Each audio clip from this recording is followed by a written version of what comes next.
Hi, my name is David. Today we're going to do a regex tutorial on freeCodeCamp. Match everything but letters and numbers.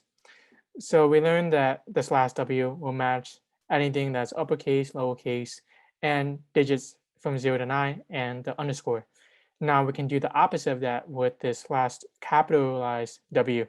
And that's the same as all of that with the not in front of it. So for this example, it wants us to use the shorthand character class /W to count the number of non-alphanumeric characters in various quotes and strings.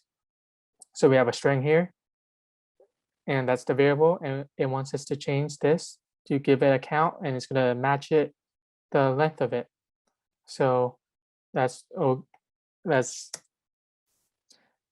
it. So we need a /W. So this will get all the ones that's not it, and now we need a global for the entire thing, and now it's going to have a count. So we can console log result, and we'll get 6. And that's it for this one. Thank you so much.